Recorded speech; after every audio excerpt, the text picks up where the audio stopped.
Puts his head down, wedges away across the leg, breaks it in the clear, across the 40, 50, 45, 40. He's got a blocker. He's going to shoot from 25. There it is, right in the goal. Moody now goes outside to Opson. Opson off the block, it's out! The Bills! I want to welcome you all back to the Lions Den. Brandon Applehands alongside Charlie Botnick here as the signing day here, National Signing Day, as we said goodbye to MJ. He'll be back here a little bit later. But what we got now, we got Nichole Ridenour with the UCCS women's soccer team. Now, Coach, breaking news, obviously, for the new signees. We'll get to that in the next segment. But Lil Grayson is the newest addition, really? Yeah, she was born February 15th. And congrats. The team is ecstatic. I mean, they like babies. They love my toddler, and she just jumps right in with them. So. Have a lot of babysitters on that team. Oh, yeah. No, we got a lot of help if we need it, so. And so let's talk about this first segment. We'll talk about the season as the past year. 11-7, had 2 ties, and you go 6-3-2 in conference. Thoughts about the season, really looking back on it. First time in playoffs, which was huge, but really how do you feel about the overall season? Well, it's our first playoff win. We've actually went to playoffs for we went 5 out of 8 years, so we're really excited about taking the first win, especially hosting at home and having that crowd support. So, in conference, we did really well. I mean, we dropped a couple at the end that we shouldn't have, but that was more due to injury than it was gameplay. Right. I mean, you can't help somebody's fingers getting shattered and whatnot. So we're really happy with the leadership on the team, the dynamic of the program, beating Highlands, which is always a tough one, especially just in playoff scenarios, challenging minds, making sure that we're up to par with being at the top of the conference, So we're right there, we're fighting for it, and we're really working hard right now to maintain that. And Coach, you guys had a lot of good wins this season. A lot of games that were memorable. I'm gonna keep asking this question. Oh but, man, he's a classic UCCS. What was the most memorable game this season for you personally? For me personally, That's versus tough. the team, I know that's always a hard one, But for me, having started the program, it's the first time in our history that we actually beat Regis instead of tying them or losing to them. Like we've always been ahead and then came back to tie it or whatever it's been. We just never could put the nail in the coffin, and finally we kind of did that this year. We made sure to finish out the game, finish it strong, and it really paid off in terms of momentum and getting the team on board with where we were trying to go. And we just talked with Johnny King, men's soccer coach. We talked about the RMAC, and I always joke with Ricky Rothbauer, the softball coach, and the fact that how do you describe to these new recruits that we'll get to in a sec, how do you describe the conference? Because it's so competitive. The fact that on the men's and women's side, it's a volley for position even in playoffs. What's your take on it? I mean, that's one of the hardest challenges in recruiting is really getting across to my recruits what kind of level the RMAC is at. Because for women's soccer, we are one of the toughest conferences in the nation for Division II. We challenge Division I's every spring. Right. We're just at that level, and that's the hardest piece for them to understand. Coming out of high school, they're all the stars coming out of high school. So they come in thinking that they're going to just walk in and dominate, and that's one of the biggest aspects of trying to get across. So coming to camp, making sure they understand playing with and against our players so they know what level they really need to get to, and hopefully can do that in transition between high school at the end of spring in their senior year. They have 3 months to get that before they're coming into us, So if they're going to make an impact there, they really need to get that and understand it and make sure they've watched a game or two and can kind of see that. Yeah. And, talking a little more about this season, you lost 5 seniors as Megan Avery, Mackenzie Oliver, Brooke Tomanillo, Taylor Braden, and Brandy Aronsalt. Arsenal. I still can't get that one right. Arsenal, he's not even a broadcast. Oh, yeah, he is. Yeah. With those 5 seniors, what did they really bring to the program, and, what's going to be missed next year? I can't say enough about my seniors this year, just for the simple fact that, Brooke and Kenzie started from day one, worked 4 years solid for us, in terms of leadership. They've really stepped up in helping set what standards I want on the team and making sure those standards are kept. They really set a good dynamic, and we're going to miss that with not only the goalkeeper in the back, the center mids, Taylor on the outside. We're going to miss every dynamic. All of them were on the field and contributing. So really to fill those roles has been more of a struggle this spring, and seeing who can actually fit and who can actually step up. And in my head, the standards are pretty high because I expect them to play as well as the seniors did, and so some of them aren't quite there yet, but again, those are big shoes to fill, and I expect our upcoming players to be able to do it eventually. But right now, that leadership is definitely missed, and just that experience, Now, before we get to that piece of paper there, because you're gonna break the news to all these millions and millions of viewers. But before we do, let's talk about the recruiting process as a whole. Is the fact that, I didn't get to ask Johnny King this. What do you look for in a highlight reel when they send it to you? On the fact That's a good one. Obviously, you go to try to watch them in person and they get nervous, but they Right. either can play well or good. Take me through how it went. Don't classify who yet, Right. but take me through the whole process as far as what was it like this year. For me, the biggest thing of a highlight reel, and I mean, soccer is a little different than maybe Right. some other sports, but we can see you make the goal, we can see you make the save if you're a goalkeeper, but really we need like either a full training session or a game to see how you actually play and what dynamic you bring to the game. Because there are some people who look fantastic when they pick out the best clips possible. Yeah. Photoshop. Exactly, but you go and watch them, and that's not the player you see. Right. And so I really tell my girls as I'm recruiting them that I'm going to come watch you play, and I'm not going to tell you when I'm coming. There you go. I'm going to show up to any one of the games. You send me your schedules, and I will be there at some point. I won't even let them know I was there sometimes, because then they get super nervous about everything, and then they change the way they play because they thought I had already been there, things like that. So really it's me being able to see them play without them knowing that they're going to be watched, which is hard to do sometimes, but it really has paid off for me in terms of like knowing what I'm really getting into and what they actually bring to their teams. Because when you talk to them, of course, they say, I'm a team leader, I'm this and that, Yeah. But it actually shows for some of them. When you go up, you show up, they have no idea you're there. They are the team leader. They are the one working harder than everybody else. And sometimes it's not that case. Right. So for me, of course, I want to see him play in person. I'll check out the highlight reel. That might grab my interest, but I really emphasize camps. If I can't get to see them play, at least they could come in and, nervous or not, have a chance to be That seen. consistency, exactly. Right. And, kind of just piggybacking off of that one, the recruiting process is a long process for soccer especially. Yeah. But really, what are you looking for in players? I know Team Leader 1 and, head coach Johnny King talked about a lot of 3.7 and these GPAs, but Right. what are you personally looking for a player coming to UCCS women's soccer team? Well, I don't disagree with Johnny. I mean, their GPA has to come into play. UCCS is a very challenging school. It's not something you can walk in and Right. just float through. So you course. need to be able to survive academically, balancing your schedule, making sure that this is something that they're already kind of doing. And if they're struggling in the classroom at a high school level, now put in travel, now put in the work rate, As an now put athlete, in exactly. everything, Yeah, exactly. they're not going to do that well. So that GPA does have to come into play, because that not only leads to their character and what they're able to handle, but it leads to what they could be able to accomplish in the future. Right. So that kind of weeds some players out, unfortunately, right off the bat. But then after that, it's really, for me, that leadership, the integrity. Really, I want what's going to fit best with the dynamic of what the program I run. And so that might not be the all-star who's a prima donna and going to cause problems, especially on a team with up to 30 girls on it. You don't need that prima donna causing problems. I want a team player who will do what's necessary for the team to win. So for us, it's team over individual every time, all the time. I make that very clear to all my recruits. And so their character and their leadership and their GPAs and their management skills all come into play. I want that kind of personality on my team. And now, before we get to that piece of paper, I want to last question for you. As far as bringing players in, really, are they going to be ready to play immediately, or is it type of I got to talk with Mark Mish a while ago, and he brings players in 4 years, they will be All-Americans. They will be racing in the championship. For you, what's that really like as far as bringing players in, competing now, and obviously I know you're competitive, volume for spots that seniors have, and are you trying to groom them to really be the seniors that left, or what's really your take on that?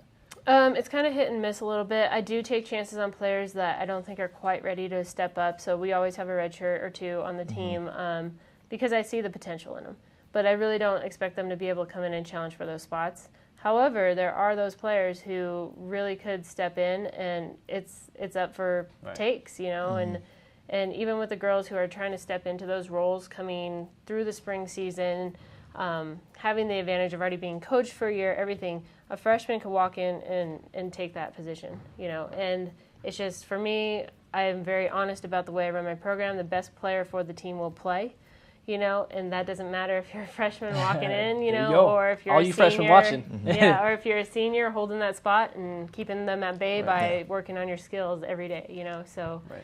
it's very much by player. There are those ones, probably won't see the field, but there are those ones that you better watch out for because they will take your spot the second you lax, so. So on that same topic of those athletes, we let Johnny orchestrate the show in the last one. So if you want to start with alphabetical, or if you want to, make our day, who you want to start with in mentioning, all those former RMAC teams watching, who do you want to start with today?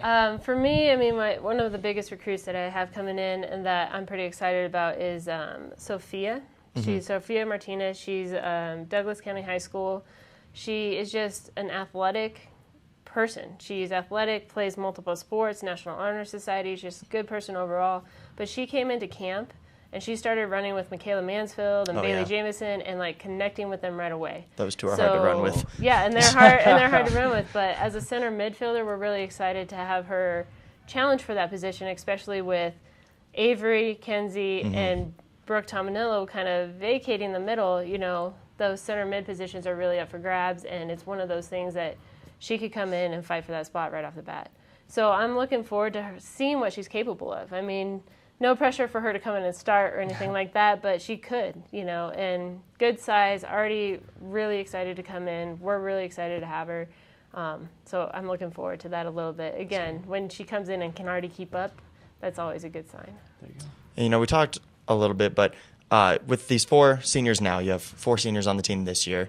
Do you really expect those 4 to really step up and take these freshmen underneath their wings? And, you're talking about Sophia and Michaela Mansfield. What do you really expect from your seniors this year with these freshmen? Well, with Michaela Mansfield and Jessica Free stepping in those captain's roles that were vacated by Taylor and Kenzie, I expect a lot out of the seniors, just in terms of leading by example, by keeping the mentality, the standards of what the team already has. I really want the seniors to maintain that. We worked really hard over the last couple of years to make sure that the program was building in the direction I wanted it to. And that comes from the seniors, the juniors, setting that standard, and the freshmen don't really get a say. They walk into an atmosphere. They walk into the program. So Michaela, I think, is one of the biggest ones to hold that standard, that she wants everybody to keep up with her. Yeah. Fitness-wise, she's controlling and dominating everybody in the fitness category, but that's because she should want to lead by example, and she's doing just that. And now on that paper, if you keep going down, so how many total signees do we have today, Coach? And obviously planning on some more, but really, how many signees today, Coach? Right now we have the 5 that we've signed back in February officially and everything like that. But there is another 1 or 2 that we're looking to pick up here as a transfer or late pickup. But the 5 that we have signed, I'm pretty confident in, and I think that it's a good number to replace the 5 we're losing, including 2 goalkeepers in that mix. So. Right. So who else can we really talk about as far? We talk one player. How many more signings do we got? And really, what 4. do they do? 4 more that have already signed and been set apart. So the other 2 to touch on right off the bat are the 2 keepers. So we have 2 goalkeepers coming in, and that's we're huge. Losing a goalkeeper, but Yes. we like the dynamic of having 4 potentially. Just so training goes well, they push each other. Nobody gets comfortable in being, this is my position. All season they got to work, they got to push each other, and they're going to learn from each other just at that aspect too. So I have Jessica Smith from Fruita Monument coming in. She's about 5'9", so she has a little height to her, and then she's good athletic build, can reach the high balls. You're not going to get over, so she's going to come in and challenge that way. And then we have Dorothy coming in from Missouri, Lee Summit, Missouri. She surprised me. She came in to a camp. We've been just email here or there, nothing major. I hadn't seen her play. She came into a camp and just really took control of the box and showed what she was capable of doing. Because we weren't really expecting to have her at all. And then she's like, okay, well, you haven't seen me play, I'll come, And so she came out and showed us what she had. And good wingspan on her, very athletic, solid shot stopper, 4.0 GPA. It's not too bad. That's pretty nice. Yeah, I think a 26 or something on her ACT. Wow. So these are girls that have 4.0s, both of them. 4.0s, 26 for one, 29 for another on their ACTs, Smart, running the play out of the back, they're going to come in and contribute right away with the skill they already have in the goalkeeping position, but also they'll be able to learn quickly. Right. Yeah, so... And, we talked about that depth. Like last year, for example, I remember the Western State game. Grace Ramsden had to come in and got goalkeeper of the week on that one. And you last freshman class, a big freshman class, I think 15 signed last year, and the depth really helped this year. When Right. this is a long season, people get tired. How big is that going into next year? And really, what do you expect out of the freshmen coming in this year with that depth? Well, I mean, that's something that's a hard thing to balance on the soccer field because you only play 11 at a time, but Yeah. you need a roster of 20s. And that's not because they can't get the job done, but they're 90-minute matches. Yeah. Plus, we play at times.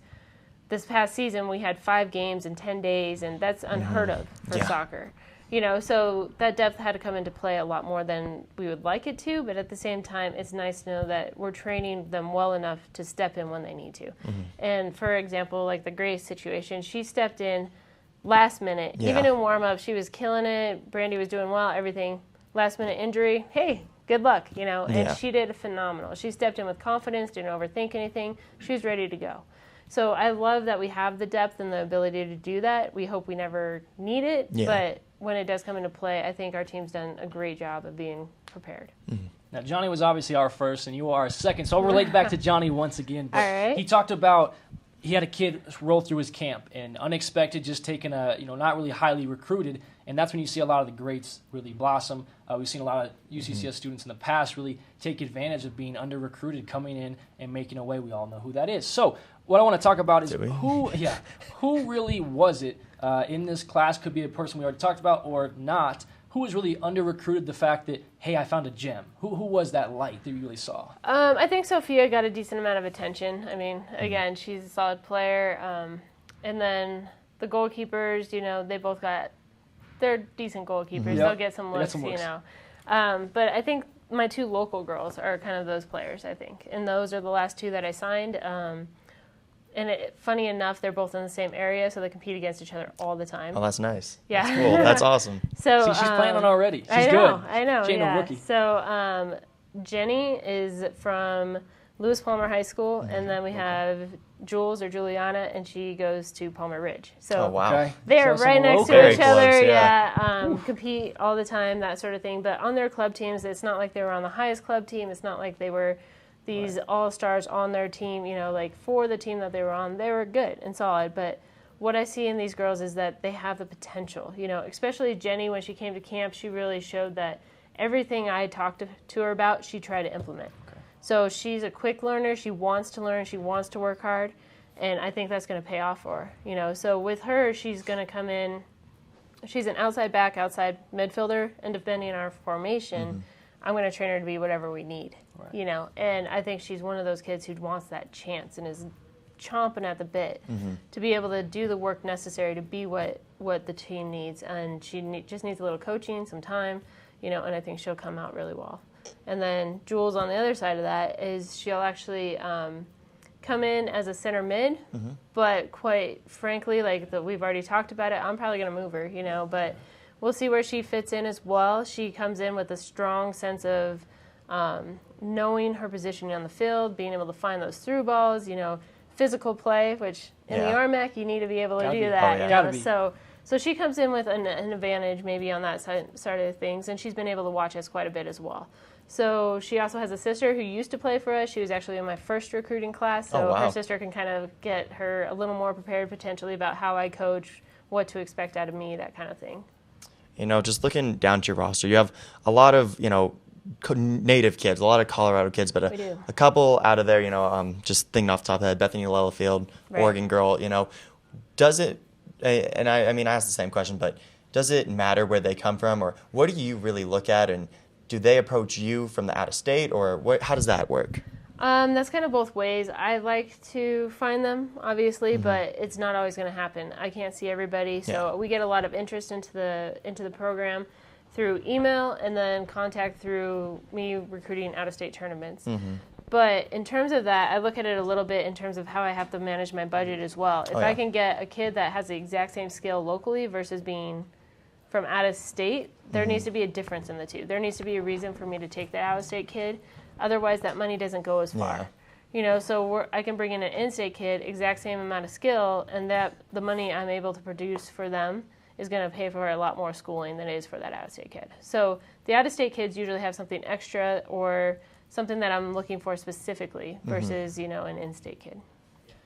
What is the Nichole Ridenour way? So if I was a smart recruit, I would kill for this when I'm a proud Mountain Lions signee. So what is the Nichole Ridenour way? As far as if an athlete is watching, no, you're not going to give away your secrets, but it's the dedication. It's the I want you to do X. What is it really working hard? What is it really doing to really make this team and to volley for a spot? What is that? In terms of recruiting, I mean, and I tell the girls at camp this, for anyone on your top 5 schools, you need to be in contact with the coach. And we get up to 75 emails a day of people who are interested in playing for us. So what makes you different? And if you're going to email me once and then get mad that I don't email you back, well, that's kind of on you a little bit, because if this is one of your top schools, you better be bugging me. It's a process. Trying to get me to come out and see you, coming out to my camp. You know, I have so many girls on roster that we didn't see until they came to camp. And then after camp, we're like, oh, we should probably take notice, you know. And it's one of those things where not everybody can. But if you try and get me the information, tell me exactly where you're going to be, when you're going to be there, get me the schedules, you know, that's when the best chance of you being seen is. So being, hey, I sent you an email once isn't going to cut it when I had 75 other girls send me that exact same email, you know. So for recruiting-wise, I'm looking for character, personality, but I want you to want to be here. This can't just be one of your 30 schools that you're emailing. I want you to actually put in the effort to want to be here, take pride in wanting to be here, and make it well known, you know. And with UCCS as a whole, how do you really sell this school? You know, when they come on the visits or stuff like that, how do you really sell these girls to the school? And I know the two Palmer Ridge and Lewis Palmer girls. They might be a little different. They might be a little different, but, you know, those out of state, how do you really sell them here? Honestly, our campus and our school sells itself so well that you just really got to get out of the way of putting your foot in your mouth or something. You know, we have a beautiful view. We have a beautiful time frame in terms of when we're building, when we're expanding, how things are being developed. You know, even as we expand, our class size stays small, which for those 4.0 GPAs, they want that. They want that attention. They want to know they can succeed. And then location for the out-of-state girls, they come here. Once we get them on campus. You fall in love with that view. Yeah. Yeah, I was going to say, it's a little easier of a sell, you know. So that's another reason we really push to get the official visit or the camp visit or something so they actually see what they're getting themselves into. Now, Coach, before we let you go, I want to thank you for coming on. Anything you would like to touch base on that we have not talked about yet? Maybe a recruit, maybe a late recruit that you just got a text message from. Anything you'd like to say to the camera? To the camera. No, I mean, ultimately, it's about the program. It's about the team over everything else, you know. So I love what I do, and I think the girls really love the environment, and we're just going to continue to keep doing that. So we're going to work hard. We're going to get some banners in the gym here. We were that close last year, so we're going to try and make sure we do that this year. Playoff run. I like it. Coach Nichole Ridenour, and the youngest one as well. Congrats too, Coach. Coach, thank you so much for coming on. Of course. We will have UCCS men's golf coming up next year. Don't go anywhere. National Signing Day. So we will see you in just a bit on the Lions Den.